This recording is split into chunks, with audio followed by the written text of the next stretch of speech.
मैं ज्यादा ना बोलता हूं क्योंकि मैं भी आप ही की तरह पेहवा हल्के के विकास के लिए माननीय मुख्यमंत्री के यहां पर पहुंचने पर और हमें लाभ मिले आशा करता हूं।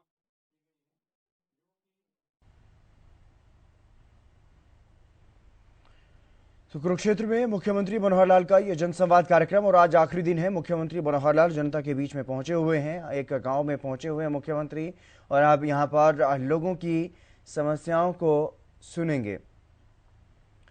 आप देख पा रहे हैं मुख्यमंत्री मनोहर लाल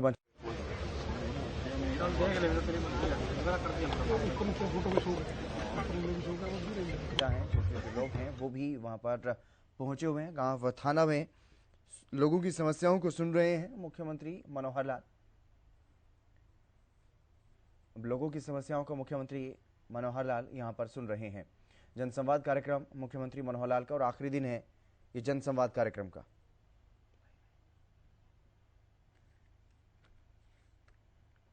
हमारे जो मीडिया के साथी हैं, पत्रकार छायाकार मित्रों, अगर आपका काम ठीक से हो गया हो तो साइड में आ जाओ। गांव वालों के बीच में और मेरे बीच में बाधा ना बनो, क्योंकि आज मैं बातचीत इनसे करने आया हूं। आप तो केवल इसको रिकॉर्ड करोगे, क्यों? ठीक है ना भाइयों बहनों? आपके इलाके में पिछले 8-8.5 साल में जो काम हमने कराए हैं या अभी भी जो काम पाइपलाइन में है, वो अपने मंत्री श्री संदीप सिंह जी ने आपको बताए हैं, क्योंकि इसी इलाके का प्रतिनिधित्व करते हैं। तो स्वाभाविक है कि जब भी काम इन्होंने जो हमको बताए वो सब हमने चालू किए हैं या कर रहे हैं। मेरा सौभाग्य है कि इस गांव में मैं पिछली टर्म में भी एक बार आया था ना एक बार, और इस टर्म में भी आ गया हूं। ऐसे बहुत कम गांव होंगे, शहरों में तो जाते रहते हैं सब जगह कई बार, लेकिन गांव में किसी गांव के अंदर 2 बार लगातार जाना ये कहीं कहीं होता है। लेकिन इसमें मेरा सौभाग्य है कि मैं थाना के वासियों का दर्शन कर सका हूं और आपके साथ बातचीत करने का, गुफ्तगू करने का, संवाद करने का आज ये मौका मैंने ढूंढा है। अभी हर जिले में 3-3 दिन में जा रहा हूं। 12-15 गांव वहां हो जाते हैं। पहले भिवानी जिले में गया, फिर पलवल जिले में गया, अब मैं कुरुक्षेत्र में, और आने वाली 13-14-15 में सिरसा जिले में जाऊंगा। तो इस प्रकार से पूरे हरियाणा के ये कामों का मैं अब इसमें जो पहले काम करा दिए गए हैं इस इलाके में, जिसकी जानकारी कुछ तो हमारे डीसी साहब ने दी है कि लगभग 2.25 करोड़ के काम, 1,84,00,000।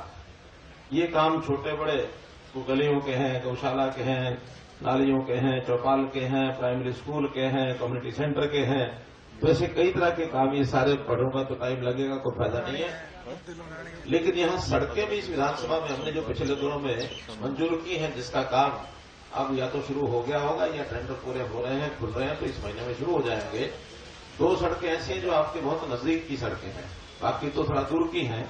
इन नजदीक की सड़कों में गुमथला भागल रोड, ये सड़क कहां से, यहीं से होकर निकलती है, साथ में ही है। तो गुमथला भागल रोड भी इसमें बनेगी। लगभग 27-28 लाख रुपए की लागत उस पर आ रही है। उसका टेंडर जो है बुला लिया गया, अगले 10 दिन में टेंडर उसका खुलेगा। फिर अंबाला हिसार रोड से थाना मांगना थाना, यही है, मांगना आगे है। हाँ, तो ये जो सड़क है इसकी मरम्मत भी, इसका भी टेंडर बुलाया गया है। इस पर भी वो जो गुमथला भागल रोड है उसकी तो लागत है 2,57,00,000, लेकिन ये छोटा काम है, उतना नहीं है। तो ये 27-28 लाख रुपया इस पर लगने वाला है। ये काम एक जल्दी पूरा हो जाएगा। भाई बहनों, इस गांव से हमारा रिश्ता पुराना है।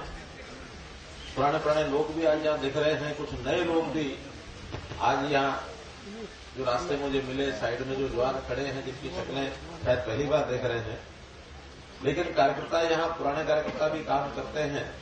यहाँ से जब पहले सूरज भान जी होते थे, लाला सूरज भान जी सबसे पुराने थे, भगवान को प्यारे हो गए। मुझे किसी ने बताया वो रास्ते में कि भी वो तो शहर में रहते यहाँ नहीं, तो उस आदमी को लगा होगा कि यहाँ नहीं, तो चलो भाई उनको मेरी उनसे शुभकामना भगवान से कि उनको लंबी आयु मिले। और कहाँ पेवा रहते हैं? कैथल रहते हैं। ठीक है, जब भी कभी कैथल जाना होगा इसी बहाने से, क्योंकि इनकी आयु लंबी हो गई है तो मैं जरूर मिल के आऊंगा उनको। मुझे गलती से किसने बता दिया, लेकिन बड़े पुराने कार्यकर्ता यहाँ हम सब लोग मिल करके अपने गांव को, प्रदेश को, जिले को, इसको कैसे आगे बढ़ाएं, ये सब विचार करते रहते हैं। आपकी ओर से डिमांड आती है, कहीं सुझाव आते हैं, मंत्री जी इसके माध्यम है कि उन कामों को हमारे तक पहुंचाते हैं, और हम जनता जनार्दन का जो दिया हुआ साधन है, जो प्रसाद है, उस प्रसाद को बांटते हैं तो कुछ आपके हिस्से भी आ जाता है, क्योंकि हर साल करोड़ों रुपए का प्रसाद बंटता है। प्रसाद मतलब विकास के नाते जो पैसे लगते हैं वही प्रसाद है। इस साल भी हमने ये तय किया है कि 1,83,000 करोड़ रुपया इस जनता पर हमको लगाना है। तो इस नाते से बहुत नई योजना, पिछले 8 साढ़े 8 साल में विकास के कामों के अलावा जनता को कैसे सुखी किया जाए, उनके रहन सहन को आसान कैसे करें। ये भागम भाग मची रहती है कि बहुत से तनाव बने रहते हैं, खास करके सरकारी सेवाओं को, योजनाओं को लेने के लिए। एक समय ऐसा था, घर के 5 मेंबर है तो 5 लाइन में लगे रहते थे। गैस की लाइन में, कोई दूध की लाइन में, कोई तेल की लाइन में, कोई और प्लांट लेने की लाइन में, कोई पटवारी के पास लाइन में, कोई खाद के लिए लाइन में। लेकिन सब चीजें सरल करो ताकि लोगों को आसानी से घर में जाके मिल जाए। जितनी देनी है वो घोषणा करो, मिलेगी। मानो कोई नहीं देनी तो बता दो कि ये नहीं मिलेगी। कहते साफ कहना सुखी, साफ कहना सुखी रहना। बहुत लोग मुझे कह देते हैं, आप जनता के सामने ऐसी ऐसी बातें कह देते हो, लोगों को नाराज कर देते हो। मैं कहता नहीं, मेरी बात से नाराज कोई नहीं होता। मुझे भरोसा है, मेरे बारे में धारणा है कि जो करना है वही कहेगा, जो नहीं करना मना कर देगा। मेरी धारणा है ऐसी कि नहीं? गलत तो नहीं है, ठीक है। ऐसे ही पे लगाते रहो, हर किसी को जो आया उसी को कूद।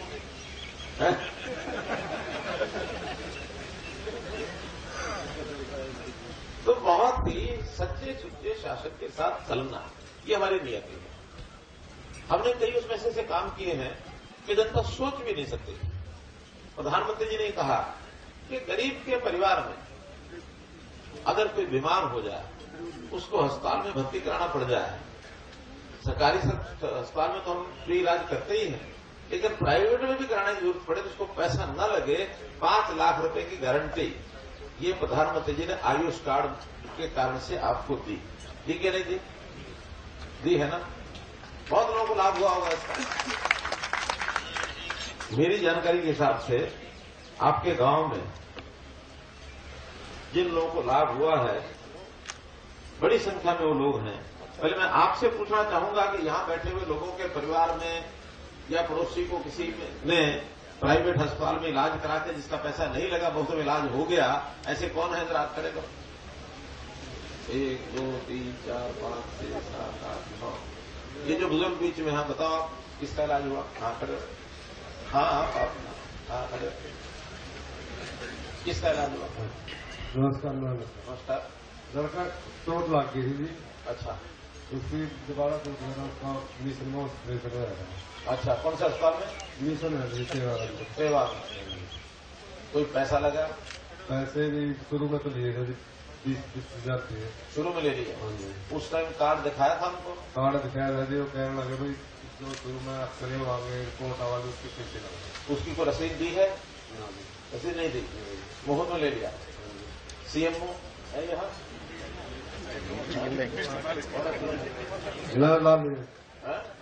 नहीं देगी, नहीं लिए? नहीं पैसे लिए थे, रसीद शाम कुछ नहीं दी। चलो पैसे लिए। सीएमओ कौन है? इनका केस नोट करो, और जिस अस्पताल ने लिए हैं इनके उस अस्पताल से वापस कराओ, और गवर्नमेंट से चार्ज करेगा वो।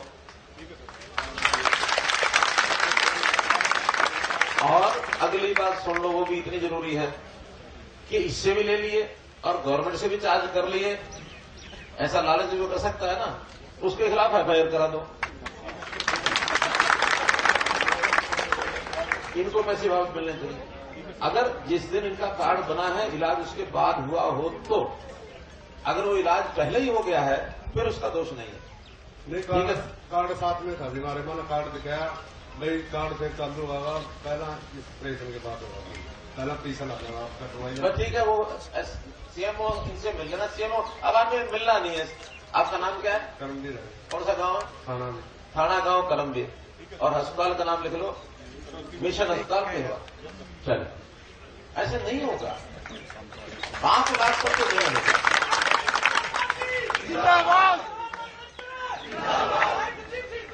जिंदाबाद। अच्छा, ऐसी और भी आपको 8 साल में ये लगता हो कि सरकार ने ये अच्छा काम किया है, ये बात तो हो गई इलाज वाली। इलाज के अलावा और भी कोई किसी को लगता हो कि कोई अच्छा काम हमने किया हो, हमको बता दो। तो आपको पता है कि नहीं? कोई अच्छा काम और किया हमने? कोई अच्छा ही काम बताओगे ना? अच्छा ही बताओगे ना? और कुछ गड़बड़ तो नहीं है? गड़बड़ नहीं, इनको बता दो। गड़बड़ वाली बात भी सुनूंगा मैं गड़बड़ वाली सुनूंगा, लेकिन अच्छी बात बताओ। सर नमस्कार। सर, मैं ग्रुप डी संघर्ष विकास समिति का राज्य प्रधान हूँ।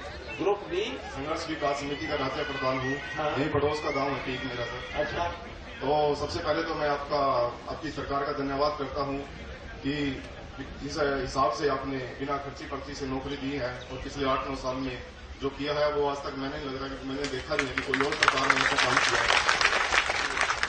तो अच्छा ये बताओ, इस बारे में पूछ लेता हूँ कि आपके गांव में कुछ और नौकरियां लगी होंगी, घर में लगी हो या पड़ोस में लगी हो, ऐसी किसी की नौकरी लगी है? ये तो ठीक का है, यहाँ इस गांव की बात कर रहा हूँ। हाँ जी सर, हर एक गांव में थाने के कोई बताया ना? हाँ बताओ, थाना गांव बताना सर। ये थाना गांव ही बता रहा है, बताना जरा। बोलो ब्रह्म सरोवर तीर्थ की।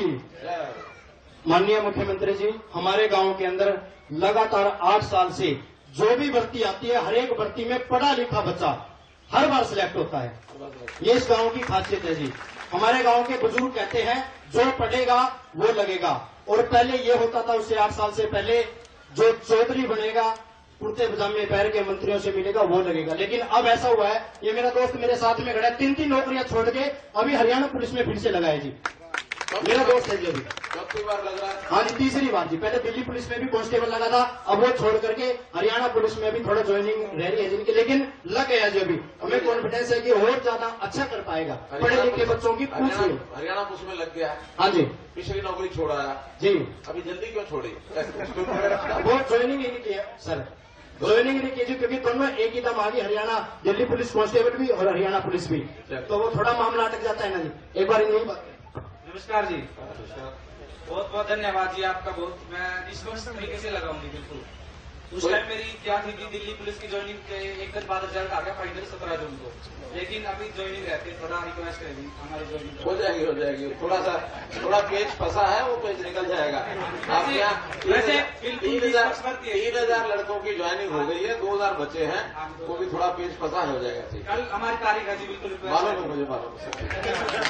और माननीय मुख्यमंत्री जी, हमारे मंत्री जी बैठे हैं, हमारे गांव में नौजवानों के साथ बाय नेम मंत्री जी जानते हैं सबको जी। बहुत बड़ी खास, पहली बार ऐसा हुआ है जी मंत्री जी। मेरा ये कहना है कि अगर किसी नौजवान को 10 साल पहले